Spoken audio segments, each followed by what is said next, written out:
मैं सभी वरिष्ठ पत्रकार साथियों का, छात्रकार साथियों का बहुत बहुत धन्यवाद करता हूं और इन एडवांस नए साल की मैं आप सबको मुबारकबाद देता हूं कि नया वर्ष पूरे देश और प्रदेशवासियों के लिए, आप सबके लिए मंगलमय हो, ऐसी मैं परम पिता परमात्मा से प्रार्थना करता हूं। साथियों, आज की प्रेस वीसी करने का आज का उद्देश्य कांग्रेस पार्टी उनके कुछ टूलकिट गैंग आज भारतीय जनता पार्टी के नेताओं को बदनाम करने की कोशिश कर रहे हैं कि जिस प्रकार से डॉक्टर भीमराव अंबेडकर संविधान निर्माता बार बार उनका नाम लेकर वाई लूटना चाहते हैं। मैं कुछ आपको अतीत में लूँगा। जब मैं राज्यसभा में था तो देश के प्रधानमंत्री नरेंद्र मोदी जी ने एक चिट्ठी पढ़ी थी हाउस में, राज्यसभा में, कि पंडित जवाहरलाल नेहरू जब देश के प्रधानमंत्री थे उस चिट्ठी में लिखा हुआ था, ये चुनाव से पहले की बात है, पार्लियामेंट के चुनाव से पहले की, जो दलित समाज और पिछड़े वर्ग को जो आरक्षण दिया था, देश आजाद हो चुका है, अब इसकी आवश्यकता नहीं, क्यों न समाप्त कर दिया जाए। लेकिन कांग्रेस पार्टी के लोगों ने उसको एडिट करके ये चलाया कि प्रधानमंत्री नरेंद्र मोदी जी आरक्षण को समाप्त करना चाहते हैं पार्लियामेंट के चुनाव से पहले। फिर उन्होंने संविधान समाप्त हो जाएगा, आरक्षण समाप्त हो जाएगा, इस प्रकार का प्रचार किया। लेकिन देशवासियों ने कांग्रेस पार्टी की जो छोटीपन हरकत थी उस पर कोई ध्यान नहीं दिया। इसी प्रकार से जब संविधान के ऊपर चर्चा हो रही थी कि देश के गृह मंत्री अमित शाह जी ने जो घंटे भर का भाषण दिया, उसमें से एक छोटा सा एक वायरल एडिट करके पूरे देश को मैसेज दिया कि भारतीय जनता पार्टी और भारतीय जनता पार्टी के नेता आज डॉक्टर भीमराव अंबेडकर के खिलाफ हैं। साथियों, मैं आपको अतीत में ले जाना चाहता हूं। जब देश आज़ाद हुआ 1947 में, डॉक्टर भीमराव अंबेडकर उसमें लॉ मिनिस्टर थे, श्यामा प्रसाद मुखर्जी उसके अंदर मंत्री थे। जब बाबा साहब ने पार्लियामेंट में दलितों के बारे में पक्ष में जब बोलना शुरू किया तो कांग्रेस पार्टी के लोगों ने उनको रोका और उसी टाइम वो हाउस से रिजाइन देकर बाहर आ गए थे और ये ऐलान किया था कि मैं जनता के बीच में जा कर के, क्योंकि जब भी कोई कानून बनता है, चाहे लोकसभा है, विधानसभा है, उसके अंदर रह कर ही आदमी कुछ कर सकता है, कि मैं बाहर जा कर के अपनी पार्टी बना करके चुनाव लड़ूंगा और पूरे देश के दलितों के लिए लड़ाई लड़ूंगा। 1952 और 1954 जिस प्रकार से भंडारा संसदीय क्षेत्र से उन्होंने चुनाव लड़ा तो खुद पंडित जवाहरलाल नेहरू भी उनके खिलाफ करने के लिए आए थे। मैं नमन करता हूं श्यामा प्रसाद मुखर्जी को, जिनके प्रयासों से उनको राज्यसभा में जाने का अवसर मिला था। उसके बाद आज पूरा देश मानता है कि बाबा साहब संविधान निर्माता हैं, हर पार्टी मानती है। लेकिन देश आज़ाद होने के बाद क्या उनको भारत रत्न नहीं मिलना चाहिए था? कांग्रेस पार्टी ने 1947 के बाद उनको भारत रत्न नहीं दिया। जब एक गैर कांग्रेस सरकार थी और उसमें भारतीय जनता पार्टी लोकसभा में हम समर्थन कर रहे थे, स्वर्गीय अटल बिहारी वाजपेयी, लाल कृष्ण अडवाणी के प्रयासों से 1990 में उनको भारत रत्न मिला। क्या बाबा साहब का 14 अप्रैल का राष्ट्रीय अवकाश नहीं होना चाहिए था? कांग्रेस पार्टी ने नहीं किया। जब 2014 में नरेंद्र मोदी जी प्रधानमंत्री आए, उन्होंने राष्ट्रीय स्तर का अवकाश किया। इसी प्रकार से गणतंत्र दिवस को हम बहुत धूमधाम से मनाते हैं। क्या 26 जनवरी उनकी पालकी बेड़े में शामिल नहीं होनी चाहिए थी? कांग्रेस पार्टी ने नहीं की। 2016 में नरेंद्र मोदी जी ने बड़े सम्मान के साथ बाबा साहब की जो पालकी है उसको बेड़े में शामिल किया। इसी प्रकार से साथियों, उनका जन्म स्थान मऊ है, शिक्षा उन्होंने लंदन से ली, दीक्षा नागपुर से ली, 26 अलीपुर रोड दिल्ली जहाँ का निधन हुआ था, देश के प्रधानमंत्री उस टाइम इंदिरा गांधी थे, उनका संस्कार भी दिल्ली में नहीं होने दिया गया था, बॉम्बे चैत्य भूमि पर जा करके संस्कार किया गया था। लेकिन प्रधानमंत्री नरेंद्र मोदी आने के बाद उन पंच जो स्थान हैं, करोड़ों करोड़ रुपये से और लैंड लेकर के आज उनको पंच तीर्थ स्थान बनाया है, जो देश के लाखों लाखों लोग आज उन स्थानों पर जाकर के दर्शनों के लिए जाते हैं। इसी प्रकार से 2015 में 19 नवंबर को हमारे 26 नवंबर को संविधान दिवस घोषित किया, ये भी प्रधानमंत्री नरेंद्र मोदी ने किया था। 2018 में महापरिनिर्वाण दिवस स्थल का भी उद्घाटन प्रधानमंत्री नरेंद्र मोदी जी ने किया था। इसलिए कांग्रेस पार्टी के लोग समय समय पर बाबा साहब का नाम लेकर वाई लूटने की कोशिश करते हैं।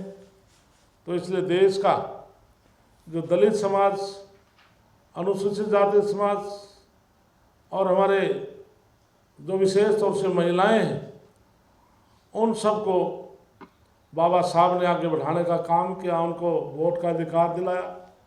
तो आज देश का हमारे एससी समाज के, अनुसूचित एससी और एसटी समाज के पूरे देश के लोग आज प्रधानमंत्री नरेंद्र मोदी के प्रति आस्था रखते हुए जिस प्रकार से तीसरी बार देश में कांग्रेस पार्टी को हरा करके सरकार बनाई, हरियाणा प्रदेश में तीसरी बार 36 बरादरी के सहयोग से आज नायब सैनी के नेतृत्व में आज भारतीय जनता पार्टी सरकार बनी है। इसलिए हम जो कांग्रेस पार्टी, भारतीय जनता पार्टी को, हमारे नेताओं को इस प्रकार से बदनाम करने की कोशिश कर रहे हैं, तो देश का और प्रदेश का दलित समाज इस बहकाव में आने वाला नहीं है। निश्चित तौर से आज पूरे देश और प्रदेश में आज हित सुरक्षित है तो देश के प्रधानमंत्री नरेंद्र मोदी के हाथों में है, प्रदेश में नायब सैनी के हाथों में है। इसलिए मैं जो कांग्रेस पार्टी के नेताओं ने जो प्रेस के माध्यम से हमारे गृह मंत्री अमित शाह और पार्टी को कंडम करने की कोशिश की, मैं उनकी घोर निंदा करता हूँ। ये आरक्षण समाप्त करने की जो धारणा बनी हुई है वो इसलिए कि पहले भारतीय जनता पार्टी के एजेंडे में ये था कि आर्थिक आधार पर आरक्षण दिया जाए, तो क्या वो आर्थिक आधार पर आरक्षण की बात छोड़ चुकी भाजपा? इसलिए देश के प्रधानमंत्री नरेंद्र मोदी जी ने जब ये संविधान और आरक्षण को समाप्त करने के बाद एक बयान दिया था कि जब तक नरेंद्र मोदी की जान है देश में कोई आरक्षण को कोई समाप्त नहीं कर पाएगा। जब देश के प्रधानमंत्री नरेंद्र मोदी का बयान आ जाए तो उसके बाद तो कोई सेकेंडरी कोई बात रहती नहीं है।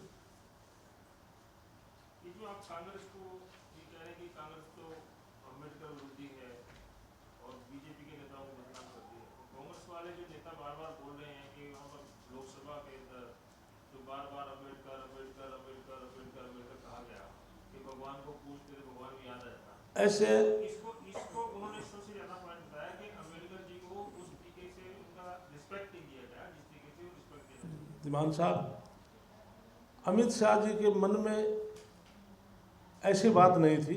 उन्होंने यह कहा तुम बार बार ये बाबा साहब का नाम के चिल्ला रहे हैं, इतनी बार आप भगवान का नाम लेते शायद भगवान भी तुम्हें दर्शन कर देता। क्योंकि इसलिए उन्होंने कहा कि कांग्रेस पार्टी ने सदा बाबा साहब का अपमान किया है, उस पीड़ा के साथ उन्होंने शब्द कहे थे।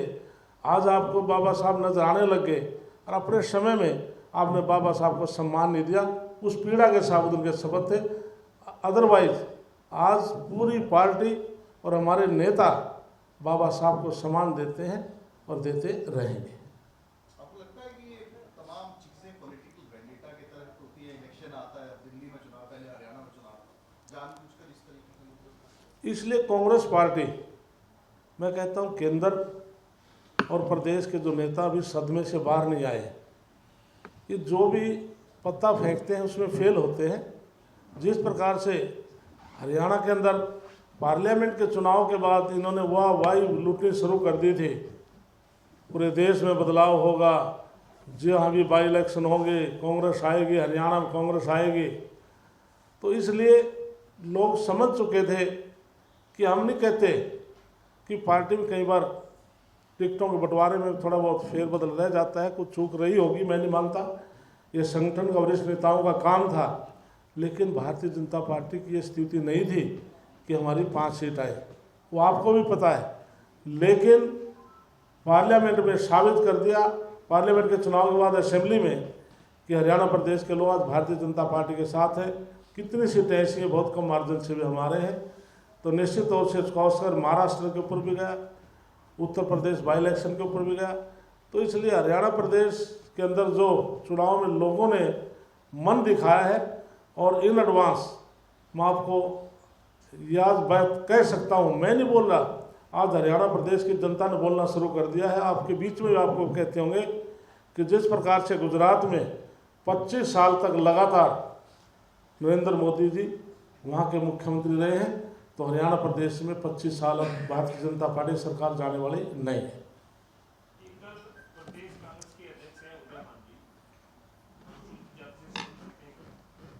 उन्होंने कहा कि राज्यसभा और लोकसभा के बाद जो भी कांग्रेस के और जो दूसरे इंडिया गठबंधन के एमपी अपना विरोध प्रदर्शन, शांतिपूर्वक विरोध प्रदर्शन कर रहे थे, उनके खिलाफ जो एफआईआर दर्ज की है वो झूठी एफआईआर है। ऐसा कोई धक्का मुक्की नहीं की और उसका कोई वीडियो बीजेपी आज तक जारी नहीं की, किसी के मोबाइल में जारी हुआ, और वो बीजेपी को ही डॉक्टर अम्बेडकर विरोधी और अनुसूचित जाति का सरकार। इसलिए जो पार्लियामेंट है, जो विधानसभा है, कोई भी चीज़, या लोकसभा स्पीकर की वेल है, राज्यसभा स्पीकर की वेल है, सब एक लाइनें हैं। कोई भी इस परिवेश से तोड़कर कोई आगे जाएगा तो हर व्यक्ति कानून से बंधा हुआ है। आज भी मुझे ध्यान है, स्वर्गीय सम्मानित बोलता हूँ तो मैं, चौधरी बंसीलाल की सरकार थी, और हमने विधानसभा के नीचे हमने प्रदर्शन किया था। धारा 144 होती है, तो हमारे 188 के खिलाफ धारा 188 में हमारे मुकदमे दर्ज हुए थे, और हमने वो कोर्ट में गए, सालों भर तक हमने तारीख भी उगती, उसके बाद वो ख़त्म हुई। तो इसके लिए कानून सब के लिए, बड़े से बड़े व्यक्ति के लिए, चाहे लोकसभा है चाहे राज्यसभा, आम व्यक्ति है, कानून अपना काम करता है। इस मुद्दे के अलावा पूछना चाहता हूँ, मैं दूसरे मुद्दे में जाना चाहते हैं, कोई पत्रकार इस मुद्दे में पूछना चाहते हैं। आप विकास एवं पंचायत मंत्री हैं, विधानसभा चुनाव में भी मुख्यमंत्री ने कहा था, बाद में भी कहा था कि जो गरीब लोग हैं उनको हम प्लॉट देंगे और उनको सस्ते मकान देंगे। और कांग्रेस ने जो प्लॉट दिए थे 4 लाख के आसपास, जो बोलते हैं, दावा करते हैं कि उन्होंने कोई उस बातें की है, कोई प्लॉट नहीं दिया। अभी कोई क्या आपकी सरकार ने फैसला लिया है कि जिस गांव में जमीन नहीं होगी हम दूसरे गांव में जमीन लेकर वहां पर गरीब लोगों को प्लॉट देंगे, या ये स्कीम कब तक चलेगी, रीलॉन्च होगी, क्या होगा, इस पर कोई योजना क्या बन रही है? इसमें दीवान साहब अच्छा सवाल आपने किया कि भारतीय जनता पार्टी ने अपने मैनिफेस्टो में हमने 5 लाख मकान देने का तय किया है, और जो 100 गज के प्लाट हैं, कांग्रेस पार्टी दावा करती है कांग्रेस पार्टी ने प्लाट केवल दिखाए थे, या तो उन गरीब आदमियों के प्लाट कहीं कहीं किलोमीटर दूर काट दिए, उनको सर्टिफिकेट दे दिए, लेकिन हमको कोई कब्जा दिलाया। लेकिन नायब शहरी सरकार बनने के बाद हमने, सरकार ने आदेश दिए कि उन गरीब आदमियों को तुरंत रजिस्ट्री करा कर उनको कब्जा दिलाया जाए, और मैंने भी खुद अपने विधानसभा में कई गाँव के अंदर उनके कब्जे दिलाए हैं। इसके अलावा हमने तय किया है, अभी हमारे माननीय मुख्यमंत्री नायब सैनी जी ने, कि हम 5 लाख लोगों को मकान देंगे या प्लाट देंगे। जिस प्रकार से उन्होंने अर्बन में 30 गज का प्लॉट देकर मकान के लिए तय किया, जो महाग्राम है हम उसमें 50 गज का प्लाट देंगे, और जो आम जनरल विलेज है उसमें हम 100 गज का प्लाट देंगे। और हरियाणा प्रदेश की काफ़ी पंचायतों के, हजारों पंचायतों के प्रस्ताव भी आ चुके हैं कि हम गरीब आदमियों को प्लाट देने को तैयार हैं। और उससे पहले जैसे आपने कहा कि जिन गांव के अंदर ज़मीन नहीं है और वो पात्र हैं, तो सरकार ने यह तय किया था हम उन पात्र लोगों के खाते में हम 1 लाख रुपए की राशि भेजेंगे, जैसे गरीब आदमी को सारा अलग से कुछ पैसे मिलाकर अपना प्लॉट ले सके। और मुख्यमंत्री आवास योजना के तहत पूरे प्रदेश का सर्वे चल रहा है। जो गरीब आदमी है हम उनके लिए जो सरकार की तरफ से ग्रांट आती है, केंद्र से भी आती है, प्रदेश सरकार का शेयर होता है, हम लोगों को मकान बनाकर देंगे। दूसरा, हमने गरीब आदमियों के लिए ये भी तय किया है कि गरीब आदमी जो 200 गज, पहले 200-300 गज के प्लाट थे, अब हमने 100 से 500 गज तक कोई भी ग्राम पंचायत की ज़मीन में किसी का मकान है, वो या तो तालाब में ना आता हो, फिरनी में ना आता हो, अकृषि भूमि होनी चाहिए, हम कलेक्टर का मार्केट रेट पर उनको मालिकाना हक देंगे।